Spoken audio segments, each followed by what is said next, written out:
What's up, guys? Welcome back to Tap and Turn Gaming. This is Jay, and we have another Commander 2014 deck unboxing for you. This video will be taking a look at the red Commander deck titled Built from Scratch with 15 brand new Magic cards inside. So, this is the red deck. The oversized foil Planeswalker card we have in this deck is Daretti Scrap Savant. So let's flip it around here. Take a look at some of the stuff on the back. Not going to read this. It's the same on every box. I read it for the white one. Not going to read it for all the other ones. But here we have a little picture of Daretti. And, you know, we got some images of some cards that are in the deck as a little, you know, teaser for you guys. And let's take a look at the little paragraph here for Built from Scratch. Daretti Scrap Savant brags that he can build anything out of anything. This Planeswalker commander is a master artificer. He sacrifices trinkets to bring back treasures from the graveyard and cobbles together an army of automatons to crush the opposition. Pretty cool sounding to me. You know, here you have the, you know, the other decks that you can get from this set. And the contents, same as always, 100 card commander deck, foil oversized commander card, 10 double-sided token cards, deck storage box, a deck strategy insert, and the rules reference card.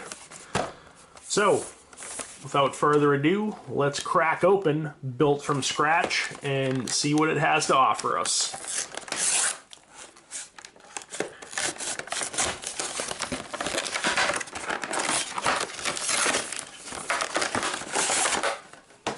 Okay, so here we have our deck storage box. The deck is inside, built from scratch. And in here we have our oversized foil of Daretti Scrap Savant. And right now we're gonna get that out of the way. All right, let's take a look at Daretti. He is a 4-cost red Planeswalker. He comes into play with 3 loyalty counters. His first ability is +2, discard up to 2 cards, then draw that many cards. So it's pretty good, like a looting effect. You know, you can, you know, +2 on him. If you wanted to, you could +2 and discard 0 cards and draw 0 cards just to get his loyalty up. But, you know, a looting effect is pretty cool. You know, if you have some junk in your hand that you don't necessarily need at that moment in time, you know, discard them and then start digging through your decks. That's pretty cool. His -2 is sacrifice an artifact. If you do, return target artifact card from your graveyard to the battlefield. That's a very good ability. Sack outlets. I personally like sack outlets. I try to run as many as I can in most decks that I have. But, being able to sacrifice an artifact to get an artifact back from your graveyard to the battlefield is very nice. And then his ultimate actually synergizes very well with his -2, but it is -10 and you get an emblem with whenever an artifact is put into your graveyard from the battlefield, return that card to the battlefield at the beginning of the next end step. So, you know, if you happen to get his emblem off and he lives, you know, you'll have that emblem there, and then whenever you activate his -2, you're going to sacrifice an artifact to return an artifact from your graveyard to the battlefield. Then off of the emblem, the artifact that you sacrificed is going to come back at end of turn. So that's really, really good. You don't see too many Planeswalkers with abilities that kind of synergize very well off of each other like that, but this is one of them, and they really do synergize really well with each other. And then, like all the other Planeswalkers from this set, we have that little passive ability right down there on the bottom where Daretti Scrap Savant can be your commander. So, you know, that's the big thing with this set, is the Planeswalkers having the ability to be your commander of your deck if you so choose. But yeah, so that is Daretti Scrap Savant. So let's stick him back here. Now let's open up our deck storage box. Oop. That's the second time I've done that, is dropped the other contents of it. But anyways, here's the deck here with the Daretti emblem front and center. And then you got your deck strategy insert and your rules reference card. Not going to really look at those. Okay, so let's take a look at the deck. Here it is with the emblem up front, but let's crack it open and see what else it has to offer.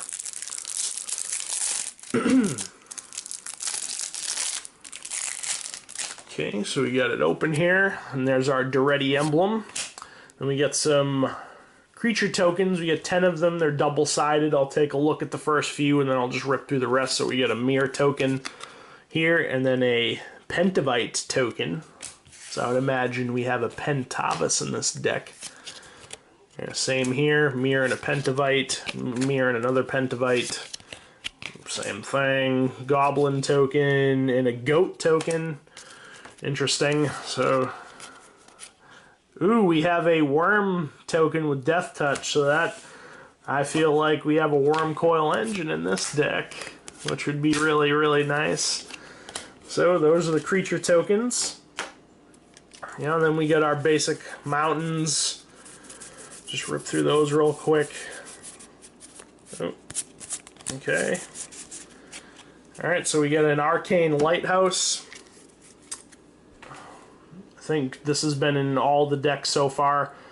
Basically, you can use this land to make a creature lose Hexproof and Shroud and make it so that it can't have Hexproof or Shroud until end of turn. So, like, kind of like an anti-Lightning Greaves or Swiftfoot Boots card. Pretty cool. Okay, so here we have our standard size Daretti Scrap Savant. We already took a look at him. Here we have one of the new legends, Feldon of the Third Path. He's a 3-cost 2/3 legendary human artificer, where you can pay 2 colorless and a red and tap him to put a token onto the battlefield that's a copy of target creature card in your graveyard, except it's an artifact in addition to its other types. It gains haste, sacrifice it at the beginning of the next end step. So that's pretty interesting. That actually would work well, very well with Daretti's ability, where you're putting tokens onto the battlefield that's a copy of a creature card in a graveyard, and it's an artifact, and you can -2 and sacrifice it because you're going to lose it end of turn anyways to return stuff from your graveyard. So he synergizes pretty well with the Planeswalker. And then we have Bosch Iron Golem. He's a reprint, but he's an 8-cost 6/7 with trample, where you can pay 4 and sacrifice an artifact, and he deals damage equal to the sacrificed artifact's converted mana cost to target creature or player. Here we have Goblin Welder, a 1-cost 1/1. Tap him, choose target artifact a player controls, and target artifact card in that player's graveyard. If both targets are still legal, as this ability resolves, that player simultaneously sacrifices the artifact and returns the artifact card to the battlefield. So it's essentially like Daretti's abilities on a creature, so that's pretty cool. We have Tuk Tuk the Explorer. He's from Zendikar, I believe. 3-cost 1/1 with haste. When he dies, you get a 5/5 Goblin Golem creature token. We have Dualcaster Mage, a 3-cost 2/2 with flash. When he comes in, copy target instant or sorcery spell. You may choose new targets for the copy. That's pretty sweet. We have a Horde Smelter Dragon, blows up artifacts and gets bigger power for however much that artifact that you blew up costed. Here's a new dragon, a 6-cost 5/5 flying dragon, Warmonger Hellkite. All creatures attack each combat if able. And you can pay 1 colorless and a red, and attacking creatures get +1/+0. That's pretty cool. Here's Tyrant's Familiar, which is a card that I probably will be putting in my Kaalia deck. 7-cost 5/5 flyer with haste. With Lieutenant, it's the new ability for this set. So essentially what that does is if you have your commander and this card on the board, this card does something really cool. So, Lieutenant, as long as you control your commander, Tyrant's Familiar gets +2/+2 and has whenever Tyrant's Familiar attacks, it deals 7 damage to target creature defending player controls. That's really awesome. This guy will be going to my Kaalia deck. So if I have Kaalia on the board and I, cheat him out with Kaalia, he's going to get +2/+2, so he's going to be a 7/7, and then every time he attacks, I declare him as an attacker. He's just going to destroy a creature. He's going to deal 7 damage to it just by simply attacking. And not a lot of creatures are going to survive 7 damage, so he's really solid. He'll be going into my Kaalia deck for sure. Here we have a Bogarden Hellkite. Very, very solid dragon. Pretty well known. Here we have Bitter Feud. I believe this is new. 5-cost red enchantment. As it enters the battlefield, choose 2 players. If a source controlled by one of the chosen players would deal damage to the other chosen player, or a permanent that player controls, the source deals double that damage to that player or permanent instead. So basically, it's kind of like a Furnace of Wrath, but only for 2 people. So, you know, if you put this down on the board, you know, if you're playing like a 3-way, and, you know, the other 2 players, you put this on the board and you choose those 2 players, whenever they start attacking each other, all the damage is doubled. So that's pretty cool. Pretty little, like, political card. Here we have Impact Resonance, 2-cost red instant. It deals X damage divided as you choose among any number of target creatures, where X is the greatest amount of damage dealt by a source to a permanent or player this turn. So that's pretty cool. So, you know, if you, I don't know, let's say you attack with a Tyrant's Familiar and you hit a creature for 7 damage.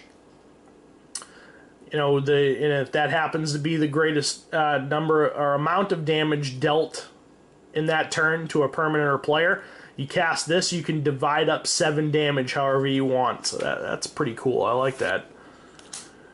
Chaos Warp. This is a very heavily played card, I believe, in Commander for decks that run red. I believe it came in one of the original Commander precons. It's a very popular card. The owner of target permanent shuffles it in his or library, then reveals the top card of their library. If it's a permanent card, they put it onto the battlefield. So it allows you to tuck, you know, big nasty threats. It could potentially backfire on you. They could get the threat back, or, you know, they could get an even bigger threat, but it allows you to tuck away a threat that's on the board at that point in time. Here we have Volcanic Offering, 5-cost red instant. Another one of the political cards that they made for these decks, where you get to do something cool and let another player do the same thing. So what this does is destroy target non-basic land you don't control and target non-basic land of an opponent's choice you don't control. And then Volcanic Offering deals 7 damage to target creature you don't control and 7 damage to target creature of an opponent's choice you don't control. So pretty cool. Here we have Word of Seizing, 5-cost instant with split second. Untap target permanent and gain control of it. Gains haste, pretty cool. Can't be countered because of the split second. Magma Quake, pretty cool. Deals X damage to target, X damage to each creature, without flying each planeswalker. Starstorm, reprint. It deals X damage and you can cycle it. Here's a new card, Scrap Mastery, 5-cost red sorcery. Each player exiles all artifact cards from his or her graveyard, then sacrifices all artifacts he or she controls, then puts all cards he or she exiled this way onto the battlefield. So this is basically a red living death for artifacts. Pretty awesome. Here we have Incite Rebellion, a 6-cost red sorcery for each player. Incite Rebellion deals damage to that player and each creature that player controls equal to the number of creatures he or she controls. So that's pretty awesome. It kind of reminds me a little bit of Chain Reaction, except it will deal damage to their creatures equal to the number of creatures that they have. So that's pretty cool. Blasphemous Act, red sweeper staple for Commander. Apocryphite, 2-cost 1/1 artifact creature, enters the battlefield with 3+1/+1 counters on it if you didn't cast it from your hand. So basically, you know, if you res this with Duretti, it'll come in as a 4/4. So that's pretty cool. And when it dies, exile it with 3 time counters on it, and it gains Suspend. So Suspend was a ability from Time Spiral, I believe. So basically how that Suspend works. I'll just read the rule texting for you. At the beginning of your upkeep, remove a time counter. When the last is removed, cast this card without paying its mana cost. It has haste. So, you know, if you put 3 time counters on this every upkeep, you know, it's kind of sitting there in limbo, and every upkeep you remove a time counter from it, and when the last gets taken off, it comes right into play, and it has haste, so that's pretty cool. Here we have a Junk Diver, 3-cost 1/1 flyer. When it dies, you return an artifact card from your graveyard to your hand. Solemn Simulacrum, awesome card. Steel Hellkite, love that card too. There we go, Wormcoil Engine. This card's worth a lot of money. As far as I know, last time I checked, this card was going for like $20, $25. So, you know, that's pretty awesome that they included that in this deck. But, you know, 6-cost, 6/6 with Death Touch and Lifelink, awesome. When it dies, you get a 3/3 with Lifelink and a 3/3 with Death Touch to replace it. Awesome. This card's amazing. Mere Battlesphere, another reprint from Scars of Mirrodin, does cool stuff. Here we go. I called it, Pentavis. We have a Ruby Medallion. Lowers the casting cost of your red spells by 1 colorless. Jalum Tome, 3-cost artifact. Pay 2 and tap it. Draw a card, then discard a card. Looting effect. Trading Post is pretty cool. Does lots of cool things. You could, you know, discard a card and gain 4 life, or pay a life and get a 0/1 white goat creature token, or sacrifice a creature to return target artifact card from your graveyard to your hand, or sacrifice an artifact to draw a card, all with the cost of 1 colorless and tapping it. So a lot of options, a lot of cool stuff you can do with that.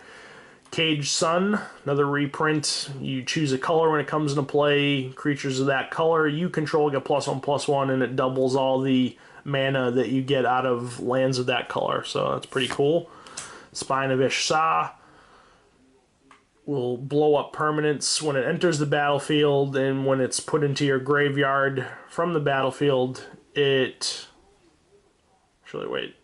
When it's put into a graveyard from the battlefield, return it to its owner's hand. So, you know, you could cast this, blow up a permanent, use Daretti -2, sacrifice it to return something else. Actually, you could probably be very dirty with that, now that I think about it.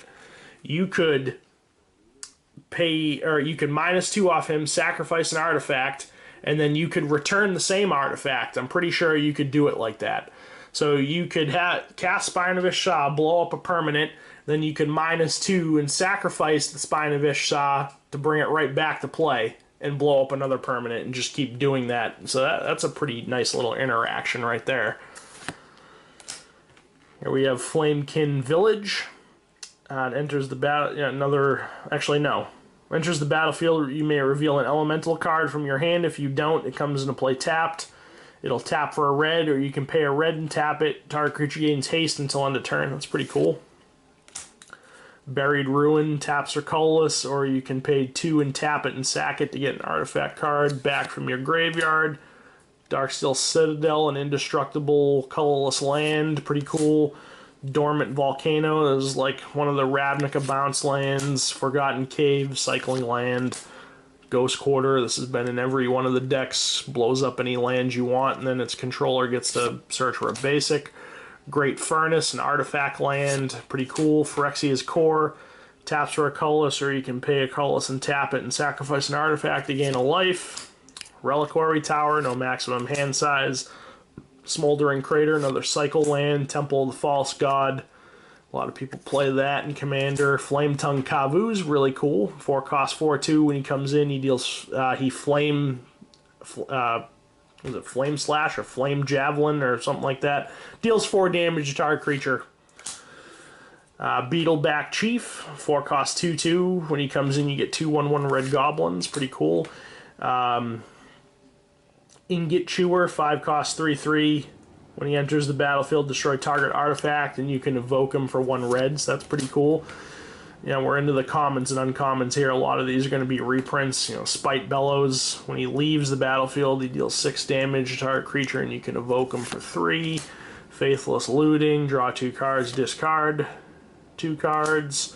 Whip Flare, deals 2 damage to each non-artifact creature. That's pretty good in this deck. Mirror Retriever, When he dies, you take another artifact card from your graveyard back to your hand. Mirror Sire, 2 cost 1/1. When he dies, you get a 1/1 mirror. Bottle Gnome, sack it to gain 3 life. Cathodion. Sorry if I pronounced that wrong, but 3 cost 3/3. When it dies, you get 3 colorless mana to your mana pool. Palladium Mare, taps for 2 colorless. Pilgrim's Eye lets you search for a basic land when it comes in.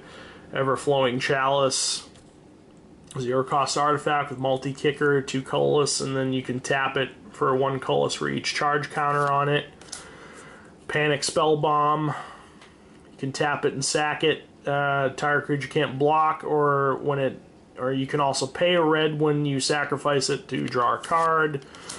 Soul Ring in every one of the decks. Wayfarer's Bauble, 1 cost artifact, pay 2 and tap it and sacrifice it. Search your library for a basic land card, put it on the battlefield tapped.